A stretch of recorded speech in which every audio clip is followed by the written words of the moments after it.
Bienvenue à tous sur la chaîne, moi c'est Maiden et cette semaine encore je vous emmène à la découverte de fan footage ou faux documentaires qui ne sont pas très connus mais qui méritent quand même qu'on s'y intéresse. Pour commencer cette liste, je vous invite à rester bien au chaud chez vous puisqu'on va commencer avec Unfriended, qui a la particularité de se passer uniquement sur un écran d'ordinateur mais plus spécialement encore sur Skype. L'histoire suit un groupe d'amis en appel vidéo sur Skype. Leur conversation prend une tournure étrange lorsqu'un compte anonyme se joint à eux et commence à les harceler. Ce compte semble appartenir à Laura Barnes, une lycéenne qui s'est suicidée 1 an plus tôt après la diffusion d'une vidéo humiliante sur les réseaux sociaux. D'abord sceptiques, les amis réalisent que cette présence est bien réelle et qu'elle connaît tous leurs secrets. Un par un, ils sont forcés de jouer à un jeu macabre où toute trahison est punie de mort. Le film pointe clairement du doigt le cyberharcèlement et les dommages que cela peut causer envers les victimes. Comme vous l'aurez compris, on a une sorte de revanche d'outre-tombe de la victime de cyberharcèlement 1 an plus tôt. Personnellement, j'aime beaucoup ce concept que tout se passe à travers un écran d'ordinateur. Il y a plusieurs autres films qui ont repris ce concept-là, notamment à travers des vidéos qui se passeraient en live, donc comme si vous étiez en train de regarder un live où il se passe des dingueries. Il y a un autre film qui s'en rapproche dans cette liste, vous verrez. Et dans ce genre de film, on a vraiment l'impression d'y être, d'être dans la discussion Skype qui est en train de se dérouler sous nos yeux et sans pouvoir faire quoi que ce soit, on est obligé de rester collé à l'écran. Pour les fans de J-Horror, on a aussi quand même un film en fan footage, et non, je ne parle pas du film spin-off de Paranormal Activity Tokyo Night qui était absolument navrant, c'était vraiment nul comme film. Non, là je vais vous parler de Noroi the Curse. Le film se présente comme un documentaire inachevé réalisé par Masafumi Kobayashi, un journaliste spécialisé dans le paranormal. Kobayashi enquête sur des phénomènes étranges impliquant une femme nommée Junko Ishii et son fils. Ses recherches le mènent à une ancienne malédiction liée à Kagutaba, un esprit démoniaque. À travers des enregistrements télévisés, des interviews et des extraits d'émissions occultes, il découvre un schéma inquiétant de disparition et de mort inexpliquée. Au départ, chaque section semble n'avoir aucun lien, mais finit par révéler petit à petit l'ampleur de la malédiction. Et je sais pas pourquoi, ce film m'a mis très mal à l'aise, je saurais pas l'expliquer. C'est pas le plus effrayant, mais personnellement il m'a pris un petit peu aux tripes. Je me sentais pas forcément très bien en le regardant. On a une ambiance qui est extrêmement pesante et le film il est quand même assez lent, donc vous attendez pas à avoir vraiment de l'action toutes les 5 minutes, mais il arrive à instaurer vraiment cette tension extrêmement pesante. On revient aux États-Unis avec The Lost Footage of Leah Sullivan, qui suit donc Leah Sullivan, une étudiante en journalisme qui revient dans sa ville d'enfance pour enquêter sur un meurtre non résolu. Elle décide de documenter son enquête avec sa caméra et découvre une maison abandonnée liée au crime. Avec l'aide d'un de ses amis d'enfance, un policier local, elle explore l'affaire et tombe sur des indices troublants, suggérant que quelque chose de surnaturel ou de terriblement humain rôde encore sur les lieux. Mais au fil de leurs recherches, Léa et son ami policier commencent à ressentir une présence inquiétante, et ce qui devait être un simple projet universitaire tourne rapidement au cauchemar. Alors dans ce film-là, il faudra faire très attention aux détails, surtout en arrière-plan. Vous pouvez voir quelques petites choses sans que le film ne vous repasse des fois des images pour vous montrer exactement qu'est-ce qui se passait derrière à ce moment-là. Il faudra vraiment garder l'œil. On enchaîne sur une vraie pépite du genre parce qu'il n'a vraiment aucun rapport avec tout ce que j'ai pu vous citer comme film dans sa mise en scène. Vraiment, c'est un ovni dans le genre du faux documentaire / fan footage. Enfin là, c'est surtout un faux documentaire parce qu'on n'a pas du tout de médias qui relatent en direct ce qui s'est passé à travers une caméra par exemple ou un téléphone, puisque tout le récit va se baser uniquement sur des photographies, et ça c'est vraiment du jamais vu parce que d'habitude on a toujours des vidéos. Là tout se base sur les photographies du seul survivant qui a survécu à un massacre dans une petite ville près de la frontière mexicaine. Donc le film raconte l'histoire terrifiante d'un massacre inexplicable dans une petite ville frontalière entre les États-Unis et le Mexique. Le film est présenté sous forme d'une enquête journalistique et judiciaire autour du seul survivant, Francisco Salazar, un immigré clandestin accusé d'avoir assassiné tous les habitants du village. Cependant, les photos qu'il a prises cette nuit-là racontent une toute autre histoire. Les images montrent des figures étranges, des ombres surnaturelles et des éléments troublants qui suggèrent que quelque chose d'inhumain était responsable du massacre. Pourtant, les autorités et l'opinion publique refusent de croire à cette version et le condamnent sans chercher plus loin.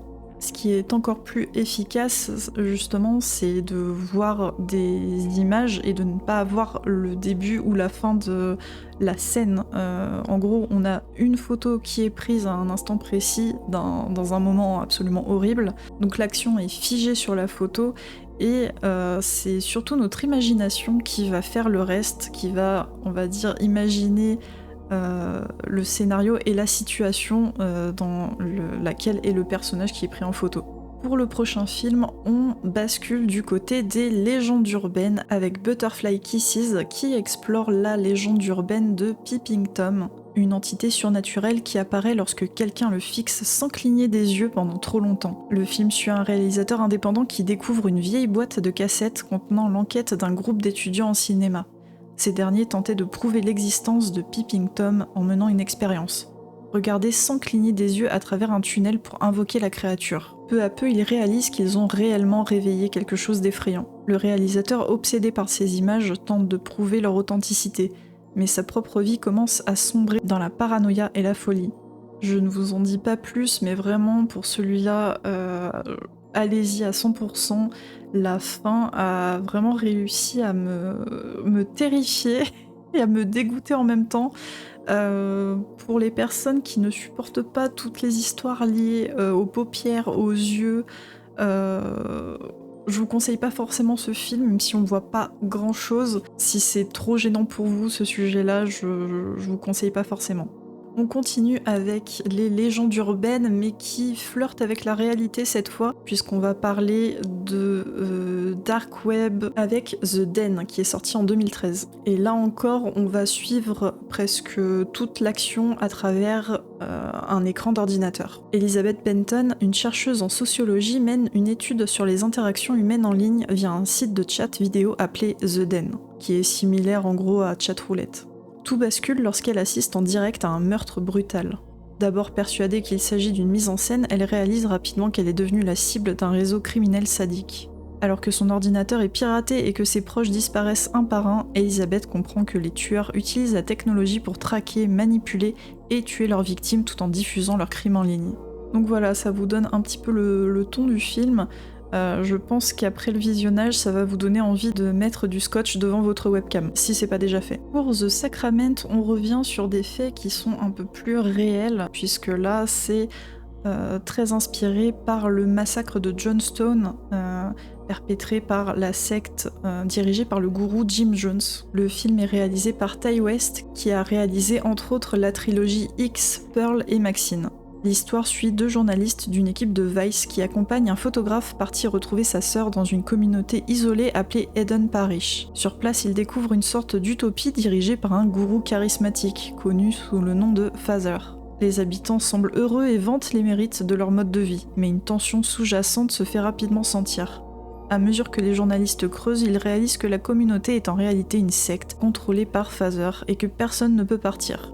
Très vite, la situation dégénère en un cauchemar de paranoïa, de manipulation et de collectif filmé en temps réel. Même si le film se passe en grande partie à l'extérieur avec un endroit où il y a beaucoup de végétation, on est totalement prisonnier, on a vraiment cette pression et cette tension avec les personnages, on est totalement prisonnier puisque l'équipe est menacée par des hommes armés sans aucune possibilité d'échapper à cette secte. On enchaîne avec un film, pareil, qui a suffi vraiment d'un plan pour me traumatiser, enfin j'irai pas jusqu'à traumatiser, mais quand même ça m'a vraiment mis très très mal à l'aise. C'est le film Lake Mungo, qui est un faux documentaire australien qui mélange horreur psychologique et drame familial.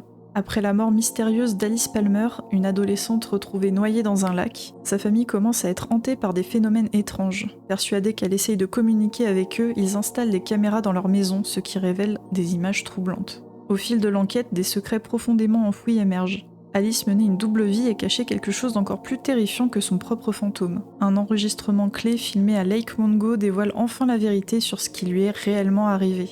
Donc là, vous avez peut-être vu un parallèle avec Twin Peaks, notamment avec le nom du personnage principal, mais aussi avec le fait que c'est une adolescente qui a beaucoup de secrets et que tous ces secrets soient révélés au moment de sa mort. Sur un ton plus léger, on enchaîne avec Deadstream, qui est la version found footage, je dirais, de Evil Dead. L'histoire suit Sean Rudy, un influenceur en disgrâce qui tente de regagner son public en passant une nuit en live dans une maison hantée abandonnée. Il verrouille toutes les issues et s'engage à rester jusqu'au matin, documentant chaque moment pour ses abonnés. Au début, il traite l'expérience comme une blague, mais assez vite, des événements paranormaux se manifestent. Ce qui semblait être une simple mise en scène pour divertir son audience devient un véritable cauchemar, alors qu'il réveille une entité malveillante qui le traque à travers la maison. Donc on a totalement une critique des influenceurs / créateurs de contenu qui mettent en scène des vidéos paranormales, comme j'ai pu en parler quand j'ai présenté le film Grave Encounters, où justement on a des personnages qui se fichent complètement du paranormal et qui s'amusent avec le paranormal avec trop de légèreté et qui finissent par s'en mordre les doigts. Et j'ai même acheté le DVD parce que j'ai adoré le film. Et d'ailleurs au niveau de la pochette, on peut voir sur la cover, voilà la roue que le personnage doit tourner au cours de la nuit. Donc il y a soit un exorcisme, une séance, sûrement une séance, ça doit être le Ouija, ne rien faire, une séance de VP, et la dernière je sais même plus ce que c'est. Donc voilà, si vous aimez l'humour assez potache de Evil Dead, c'est un film que je vous recommande fortement. Alors le personnage principal, au début, vraiment on a envie de le claquer, c'est vraiment le stéréotype de l'influenceur / créateur de contenu youtubeur qui est insupportable, qui parle très vite, qui est très, je dirais, neuneux. Donc, au début, ce perso, on a vraiment envie de le voir souffrir, mais au fur et à mesure, on a quand même un petit peu d'empathie pour lui, on a quand même de l'attachement, donc c'est quand même un plaisir de suivre ses aventures jusqu'au bout. Et en parlant de personnages antipathiques, mais que personnellement j'ai fini par apprécier, on a un personnage assez similaire pour Dashcam. Donc là, on suit le personnage d'Annie, qui est une vlogueuse provocatrice et complotiste qui se rend dans une ville en Californie pour retrouver un ami. Lors de son voyage, elle décide de filmer ses interactions et ses aventures, ce qui inclut une rencontre avec une étrange femme âgée qu'elle accepte de conduire. Très vite, les événements prennent une tournure inquiétante et la situation dérape lorsqu'Annie découvre que sa passagère cache des secrets surnaturels et terrifiants. Alors j'ai l'impression que ce film-là, il n'a pas été forcément très apprécié, notamment pour le personnage d'Annie. Comme vous l'aurez vu, un personnage, on a un peu le cliché de la personne complotiste, anti-vax, républicaine. Voilà, on a vraiment tous ces clichés-là poussés à l'extrême, ce qui fait qu'il y a beaucoup de gens qui ont vraiment détesté le personnage et qui n'ont pas forcément aimé le film. Surtout que même dans son comportement, elle est vraiment imbuvable, on a vraiment envie de lui filer des tartes. Mais bizarrement, je sais pas pourquoi, j'ai adoré sa personnalité, Voilà, elle a une personnalité très atypique et j'ai trouvé que c'était quand même assez rafraîchissant pour un film de choisir ce genre de personnage assez extrême. C'était assez rafraîchissant, je trouve. Je crois que c'est un des found footage où vraiment j'ai le plus éclaté de rire. Surtout regarder ce film avec des potes parce que c'est vraiment fou rire sur fou rire. Et je vous ai gardé ce qui est pour moi le meilleur pour la fin avec The Bay, réalisé par Barry Levinson. Barry Levinson, c'est pas n'importe quel réalisateur, puisqu'il a réalisé entre autres Good Morning Vietnam, Rain Man et Sleepers. Donc c'est assez perturbant d'avoir ce genre de réalisateur qui est passé du côté found footage. Mais il voulait peut-être passer un message qui lui tenait à cœur. On va s'aventurer sur un message pour la cause environnementale. L'intrigue se déroule dans une petite ville côtière du Maryland, où les habitants commencent à tomber malades de manière inexpliquée après avoir consommé de l'eau contaminée. Des symptômes horribles apparaissent rapidement, incluant des démangeaisons, des hallucinations et des morts violentes. L'histoire est racontée à travers des enregistrements vidéo, des interviews et des images de caméras de surveillance, créant une immersion réaliste dans l'effondrement de la ville. Les autorités découvrent que la contamination est causée par des parasites aquatiques génétiquement modifiés, créant une véritable épidémie. Alors dans celui-là, il ne faut pas avoir peur du body horror parce que vous allez voir voilà, beaucoup de modifications au niveau de la chair, de la peau. Il y a aussi tout le côté un peu parasite qui peut gêner les personnes un peu sensibles à ça. Mais sinon The Bay, sans parler des found footage, c'est devenu vraiment un film de référence pour moi. C'est devenu un de mes films préférés. Et voilà, j'espère vous avoir encore permis de découvrir des found footage que vous avez très peu entendu parler ou alors vraiment pas du tout. Nous, on se retrouve d'ici 2 semaines pour une nouvelle vidéo. À bientôt!